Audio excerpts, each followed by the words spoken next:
supaya tidak dikorupsi nih dana BOS ini atau dana sekolah ini, makanya kemudian mesti semua pihak menjaga gitu ya, termasuk orang tua murid dan masyarakat gitu ya.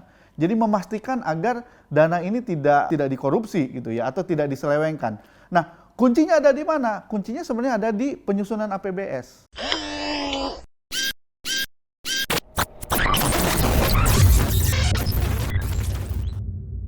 Titik rawan yang ketiga ya memang ada di proses pertanggungjawaban. Nah, di pertanggungjawaban ini ya mestinya orang tua murid tahu gitu atau masyarakat tahu, bahkan mestinya guru juga tahu uang ini digunakan untuk apa saja, realisasinya seperti apa. Sehingga mereka tahu kegiatan-kegiatan sekolah yang berhasil dilaksanakan mana saja, yang tidak mana saja gitu ya. Karena ini bagian penting, apalagi sekarang kan sudah digulirkan kebijakan namanya manajemen berbasis sekolah. Jadi ini kebijakan otonomi di sekolah. Nah, kalau bicara otonomi di sekolah, ini kan bukan cuma guru dan kepala sekolah, tapi juga ada orang tua murid, ada masyarakat, dan ada komite sekolah yang turut menentukan arah sekolah, program-program sekolah. Jadi itu ada 3 titik rawan yang patut diwaspadai dalam pengelolaan dana BOS. Nah, sebenarnya ada satu lagi titik rawan terkait dengan BOS yang ada kaitannya dengan dinas.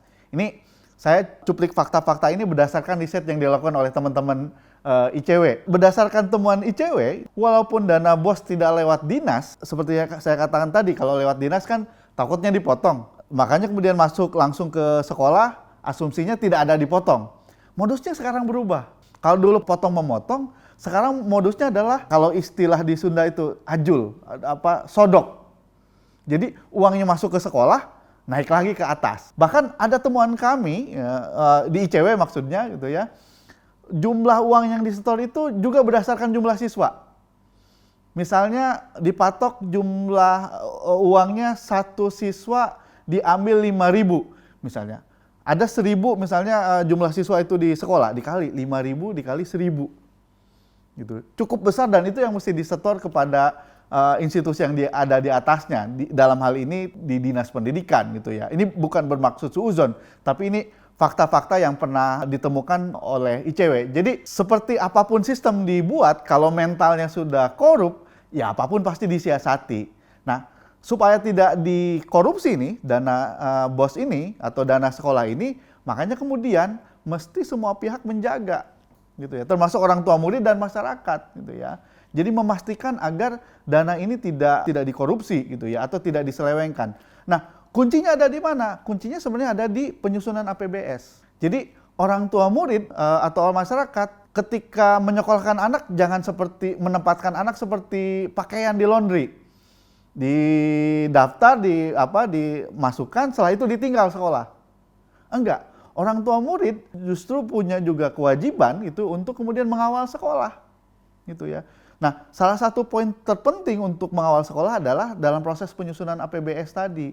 Di APBS itu dibahas program-program sekolah dan biaya yang dibutuhkan untuk jalankan program-program tersebut, sehingga orang tua murid akan tahu.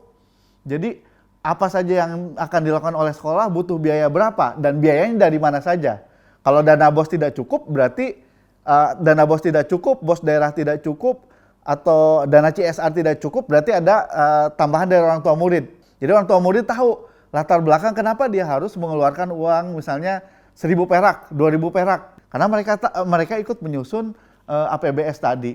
Yang kedua, ini terkait dengan APBS juga, sekolah harus dipaksa membuka APBS kepada masyarakat, kepada orang tua murid, termasuk kepada guru. Karena temuan kami, banyak juga guru yang tidak tahu APBS. Bahkan ada guru-guru yang kami tanya, tahu APBS tidak? Kemudian tahu APBS cuma 3 gitu ya. Bendahara, kepala sekolah, dan Tuhan Yang Maha Esa gitu ya.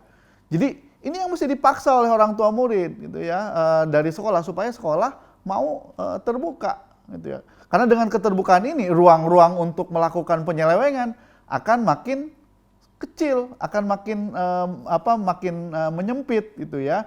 Jadi dipaksa sehingga kepala sekolah atau siapapun yang punya otoritas untuk mengelola uang sekolah tidak bisa semena-mena gitu ya.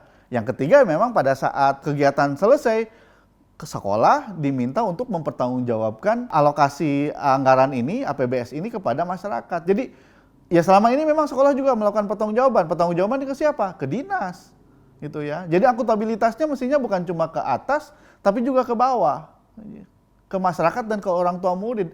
Karena justru stakeholder utama di sekolah adalah orang tua murid dan masyarakat. Jadi ini mesti dipaksa. Iya, memang mesti dipaksa. Jangan menunggu sekolah dapat hidayah misalnya untuk mempertanggungjawabkan keuangan, agak susah. Biasanya harus diminta gitu ya. Nah, kalau diminta pun jangan sendiri-sendiri. Misal kelompok orang tua murid meminta agar sekolah memberikan dokumen pertanggungjawabannya kepada orang tua murid, dan itu mesti dibaca gitu ya. Dibaca apakah benar atau tidak gitu ya, sehingga orang tua murid tahu uang yang mereka keluarkan gitu ya, program-program di sekolah ini digunakan untuk apa saja, programnya sudah berjalan atau tidak gitu ya. Jadi sebenarnya simpel aja supaya bisa menjaga agar dana BOS ini tidak dikorupsi, ya APBS-nya gitu ya. Karena BOS satu bagian dari banyak bagian dari pendapatan sekolah gitu ya. Jadi APBS-nya disusun bersama. APBS-nya dibuka, APBS-nya dipertanggungjawabkan. Nah, ketika itu semua bisa dijalankan, saya kira yang untung bukan cuma orang tua murid, yang untung bukan cuma murid, yang untung juga guru dan kepala sekolah gitu ya. Nggak ada kalau APBS ini dibuka, dana BOS ini dibuka, sekira kepala sekolah nggak akan deg-degan seperti sekarang nih yang di Tangerang nih, dipanggil oleh kejaksaan gitu ya. Karena dibuka semuanya bisa mengontrol, potensi korupsinya akan kecil. Dan bukan cuma potensinya yang saja yang kecil gitu ya, tapi duit negara ini, duit masyarakat ini memang benar-benar dipakai untuk kepentingan pendidikan. Benar-benar dipakai untuk membuka akses supaya semua anak Indonesia ini bisa sekolah gitu ya. Bisa mendapatkan layanan sekolah. Bukan cuma sekedar layanan, tapi layanannya berkualitas gitu ya. Itu pentingnya kita semua, orang tua murid, masyarakat, menjaga agar dana BOS ini dipakai untuk sebesar-besarnya untuk kepentingan peserta didik. Pentingnya menjaga agar dana BOS ini tidak dikorupsi. Nah, partisipasi ibu dan bapak di sekolah itu jangan dianggap sebagai hal remeh.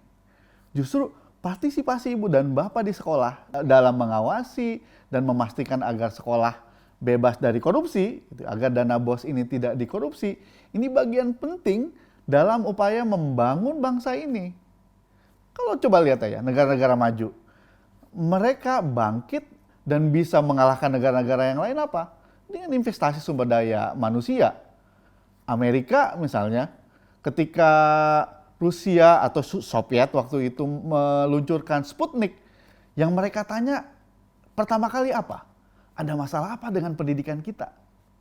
Jepang ketika hancur lebur, yang mereka cari siapa? Guru, gitu ya. Jadi pendidikan ini instrumen penting dalam membangun bangsa, gitu ya. Artinya apa? Ketika ibu dan bapak mengawasi sekolah, memastikan agar dana sekolah dipakai untuk kepentingan peserta didik, agar pendidikan kita bisa diakses oleh semua warga dan bisa berkualitas, ini bagian dari upaya kita untuk membangun bangsa ini. Karena bangsa ini bisa bangkit, bangsa ini bisa maju, Indonesia bisa mencapai tujuan yang dicita-citakan para proklamator atau para pendiri bangsa ini kan lewat pendidikan, gitu ya. Kuncinya kan mencerdaskan kehidupan bangsa. Itu kan kunci di pendidikan, gitu ya. Dan ini yang sekarang mesti kita pastikan supaya institusi-institusi pendidikan ini bisa mencerdaskan kehidupan bangsa. Supaya bisa mencerdaskan kehidupan bangsa, institusi pendidikan perlu ditopang oleh anggaran yang besar, perlu ditopang oleh sumber daya manusia yang bagus gitu ya. Nah, salah satu cara untuk menopang agar ada sumber dana yang besar, memastikan agar sumber daya ini tidak dikorupsi gitu. Jadi kontribusi ibu dan bapak dengan menanyakan dana BOS, dengan menanyakan dana APBS, itu sebenarnya bagian dari upaya untuk membangun bangsa ini. Jadi jangan pernah takut, jangan pernah malu untuk menanyakan dana-dana sekolah ini atau dana BOS ini kepada penyelenggara sekolah. Karena ini bagian dari untuk menyelamatkan bangsa ini dan bagian dari menyelamatkan masa depan anak-anak kita. Please leave a message. Jangan lupa like and subscribe Satu Visi Utama demi Indonesia berintegritas. Please leave a message.